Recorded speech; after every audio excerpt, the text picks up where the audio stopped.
je ne peux pas m'enfuir et je ne peux pas me cacher. Je ne peux rien faire. Il va me tirer dessus. Si je ne fais pas quelque chose, je meurs. Les deux situations auxquelles tu peux te retrouver face à une arme à feu, c'est des situations auxquelles on ne pense pas. On a plutôt l'habitude d'y penser face à un couteau, face à un bâton, mais pour les pratiquants, ce n'est pas clair cette situation à l'arme à feu. Je vais faire le point dans cette vidéo. Ce sont des informations fondamentales. Face à une arme à feu, on parle de vie ou de mort. Avant de rentrer dans le vif du sujet, eh bien, je te propose de pouvoir recevoir dans ta boîte mail la version numérique de mon livre best-seller Défendez-vous. Le livre Défendez-vous sont les fondamentaux du Krav Maga avec la technique, la tactique, le physique et le mental. Tu peux recevoir ce livre plus toute une série de vidéos offertes. Tu auras accès à ton interface élève où tu auras le livre à télécharger et toutes les vidéos. Profites-en pour pouvoir recevoir ce cadeau. Tu as le lien sous la vidéo. Alors, on parle un petit peu arme à feu. Et attention, je sais très bien que je vais recevoir des commentaires de gens qui vont me dire « ça fonctionne dans un film, c'est pas possible, tu racontes n'importe quoi, etc. » Eh bien, malheureusement, chers amis, il y a de plus en plus d'agressions et de situations qui mettent en jeu des armes à feu. Je parle des attentats qui sont passés il y a quelques années en France ou alors même il y a seulement quelques semaines sur la terrasse d'un restaurant à Paris, une personne qui vient avec une arme à feu à une terrasse avec l'arme à feu tendue et qui demande la montre, file-moi ta montre, file-moi ta montre, file-moi ta montre et la personne qui a donné la montre. Okay, donc, ce n'est pas dans mes rêves, ce n'est pas dans des situations utopiques que j'ai inventées, c'est de la réalité, c'est du concret et ça peut arriver. J'ai également fait une vidéo récemment sur une élève à moi qui s'était fait agresser à l'arme à feu dans un parking. Donc, ce sont des situations réelles et il y a encore quelques semaines aussi, eh bien, j'allume la télévision et je vois un reportage sur quelqu'un qui rentre dans un bar tabac et avec l'arme à feu. Donc, ça se passe aussi en France. Ce n'est pas dans une zone étrangère, ce n'est pas dans un pays à risque. Ça se passe en France et la personne a pris le contenu de la caisse avant de partir. D'accord? Donc, c'est des choses qui sont réelles, c'est des choses qui peuvent arriver dans la réalité aujourd'hui. Donc, on se doit absolument d'avoir des réponses par rapport à ça. Donc, les deux situations que tu peux retrouver, c'est les situations suivantes. La première situation, c'est ce qu'on appelle la situation de menace.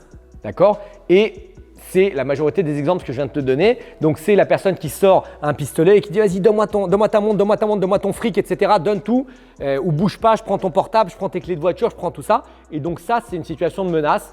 Ça veut dire que l'arme à feu est plus ou moins fixe. Alors ça aussi, beaucoup de gens me disent « Non, c'est pas réel, l'arme à feu, elle n'est jamais fixe. » L'arme à feu ne bouge pas. Okay, l'arme à feu, c'est pas « Hey, vas-y, file-moi ton pistolet, fais ça, etc. » Donc, il faut faire attention à ce qu'on dit lorsqu'on parle d'arme à feu, lorsqu'on parle de couteau, lorsqu'on parle d'agression.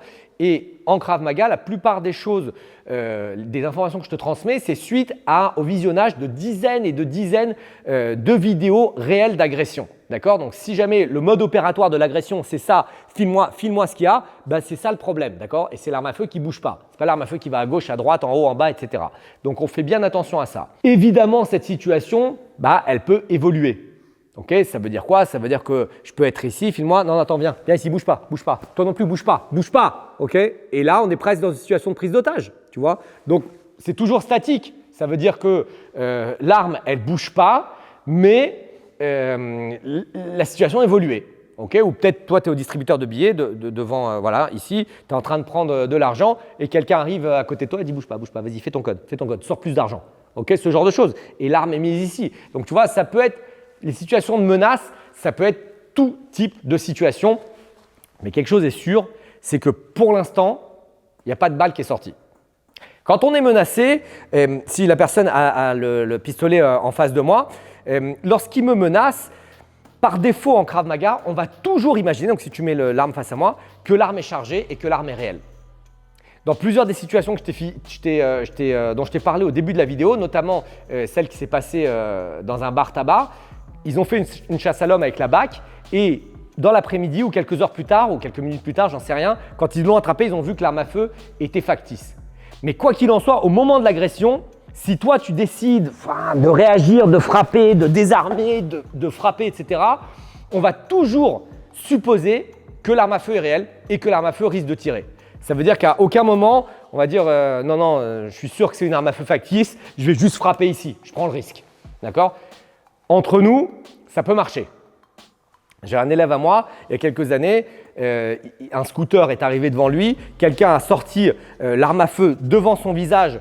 Alors, il n'a jamais su si c'était pour mettre un coup de pression, si c'était pour prendre des affaires qu'il avait sur lui, portefeuille ou peu importe. Mais à la seconde où l'arme à feu a été mise sur son visage, bam, il a frappé le plus fort possible dans le casque de la personne. Donc, il y avait un casque ouvert. La personne a pris le coup et tout de suite, il est parti en scooter. Est-ce que c'était une fausse arme à feu? Est-ce que c'était une vraie arme à feu?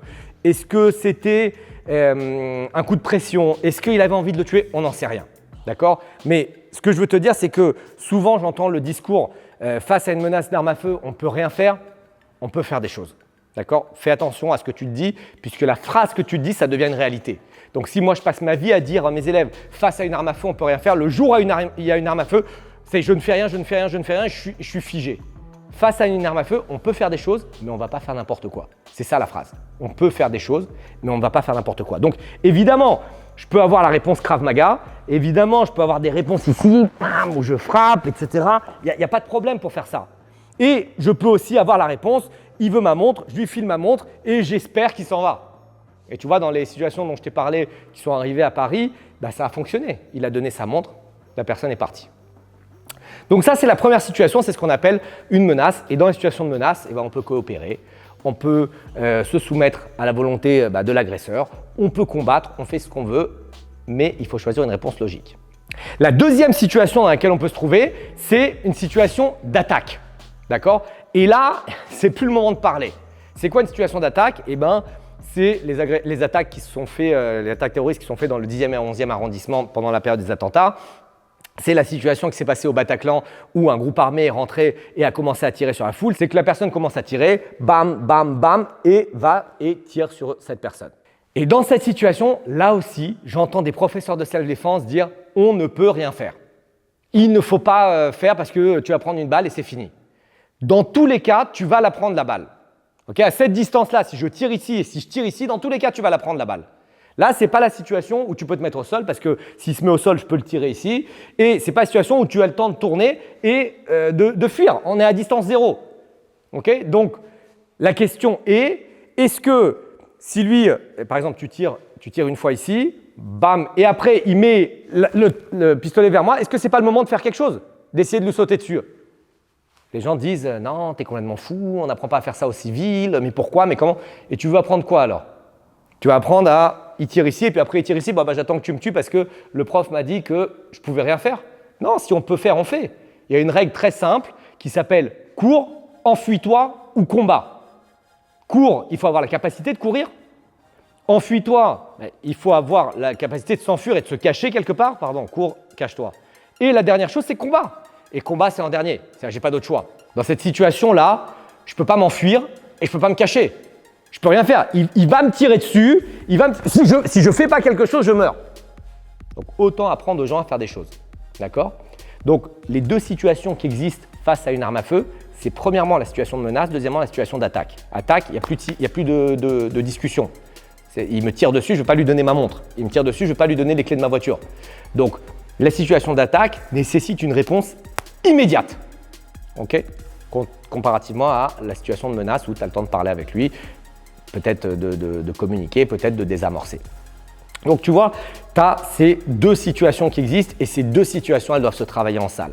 Elles doivent se travailler au travers de mise en situation. Elles doivent se travailler au travers de scénarios d'agression. Et c'est parce que tu travailles dans cette direction que tu vas développer les facultés mentales de « tiens, qu'est-ce que je fais face à une agression? Je peux faire A, je peux faire B, je peux faire C ».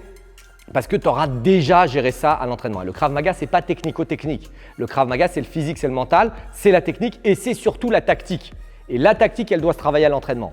Et pour qu'elle se travaille à l'entraînement, il faut que le professeur ait été formé à faire ce type de travail dans une salle de Krav Maga. Et si tu cherches des professeurs bien formés, des professeurs qui ont été supervisés par un instructeur qui sait de quoi il parle, eh bien, je te propose de te rapprocher du réseau KMG France. Okay, ce sont des écoles de Krav Maga que j'ai formées personnellement. Je fais le suivi régulier, annuel de chaque instructeur pour qu'il continue à se former, pour qu'il continue à se développer, pour qu'il continue à se spécialiser. Si tu veux rejoindre une école KMG France, eh bien, tu as un lien sous la vidéo qui t'amènera vers une page avec la liste de tous les instructeurs actifs de KMG France. Sur ce, eh bien, j'attends tes commentaires dans la zone de commentaires pour pouvoir avoir une conversation avec toi. Et bien sûr, n'oublie pas de t'abonner à la chaîne, de partager la chaîne et de liker. À très vite.